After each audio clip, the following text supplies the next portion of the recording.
नमस्कार दोस्तों, स्वागत है आपका हमारे चैनल में। दोस्तों, क्या पूजा करते समय आपकी आंखों से आंसू आते हैं?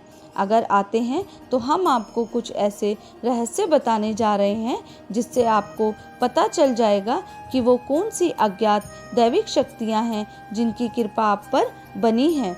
हमारे प्राचीन ग्रंथों के अनुसार शुरुआत में ये ब्रह्मांड बिल्कुल खाली था, हर तरफ केवल अंधकार था। उसके बाद अचानक ही एक विशालकाय शिवलिंग प्रकट हुआ जिससे ये संपूर्ण ब्रह्मांड ऊर्जा से भर गया। उसके कुछ समय बाद इस ब्रह्मांड में पदार्थ का निर्माण हुआ जिसमें जल, धातु, वायु, अग्नि, कई चीज़ों का निर्माण हुआ। इसी कारण ये माना जाता है कि इन सभी में भगवान शंकर का वास है। समस्त ब्रह्मांड के कण कण में बसी हुई असीम ऊर्जा शिव ही है। शिव ही आदि हैं और शिव ही अंत है। ईश्वर सर्वव्यापी हैं। समस्त सजीव एवं निर्जीव चीज़ों में उनका वास है। इसी कारण जब आपकी अंतरात्मा का ईश्वर के साथ संबंध जुड़ जाता है तो ईश्वर आपको कुछ संकेत देते हैं। ये संकेत बड़े ही साधारण होते हैं। कई बार विद्यार्थी पढ़ाई करते समय माँ सरस्वती की ध्यान लगाते हैं और उनकी आंखों में आंसू आ जाते हैं। इसका अर्थ है कि माँ सरस्वती की कृपा उन विद्यार्थियों पर बन रही है। साथ ही जब हम ईश्वर से जुड़ी कोई कथा सुनते हैं तो ईश्वर की अनंत शक्ति का अनुभव करते हुए कभी कभी हमारी आंखों में आंसू आ जाते हैं और ईश्वर पर हमारा विश्वास दृढ़ होने लगता है। दोस्तों, अगर आपको भी ऐसे संकेत मिलते हैं तो इस वीडियो को अंत तक ज़रूर देखें।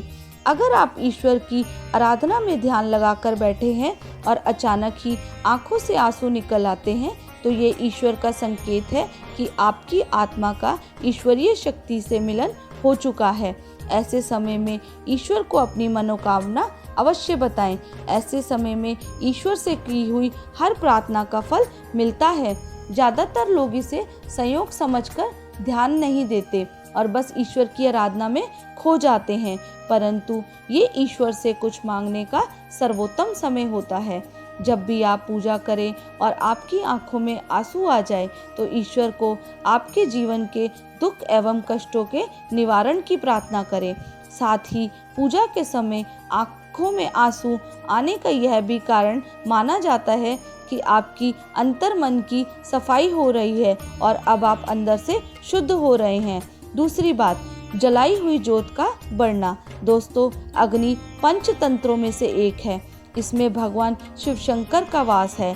अगर आप पूजा कर रहे हैं और आपके सामने रखी हुई दीपक या आरती की ज्योत बढ़ने लगे तो आप ये समझ जाएं कि ये ईश्वर का संकेत है कि वो आपकी पूजा और भक्ति से प्रसन्न हैं। ऐसे समय पर हमें ईश्वर की प्रार्थना करनी चाहिए और अपनी मनोकामना बतानी चाहिए। तीसरी बात, धूप बत्ती का धुआं। यदि आप पूजा करते समय यह देखते हैं कि आपके द्वारा लगाई गई अगरबत्ती एवं धूप बत्ती का धुआं आपके इष्ट देव की प्रतिमा की ओर जा रहा है तो इसका अर्थ यह है कि आपकी पूजा को ईश्वर ने स्वीकार कर लिया है। चौथी बात, फूल का गिरना। अगर आपने पूजा एवं ध्यान से पहले ईश्वर की प्रतिमा पर फूल चढ़ाया है और ध्यान और पूजा करते समय अगर वह फूल आपकी ओर गिरता है तो ये एक बड़ा ही शुभ संकेत माना जाता है। इसका अर्थ यह है कि आपकी आराधना को ईश्वर ने स्वीकार कर लिया है और वे उसका उचित फल आपको तुरंत ही प्रदान करेंगे। पांचवी बात, द्वार पर गाय का आना। भगवान शिव जी की आरती एवं पूजा के समय अगर द्वार पर गायें आती है तो ये बड़ा ही शुभ संकेत माना गया है। द्वार पर आई गाय की पूजा करें, उसे रोटी खिलाएं और गाय को प्रणाम करके अपनी मनोकामना गौ माता को बताएं। आपकी इच्छा अवश्य पूरी होगी। तो दोस्तों, ये थे कुछ संकेत जो हमें ईश्वर की तरफ से प्राप्त होते हैं। अगर आपको भी ऐसे संकेत प्राप्त होते हैं तो हमें कमेंट करके ज़रूर बताएं और अगर आपको वीडियो अच्छी लगी तो ज़्यादा से ज़्यादा शेयर करें और चैनल को लाइक और सब्सक्राइब ज़रूर करें। धन्यवाद।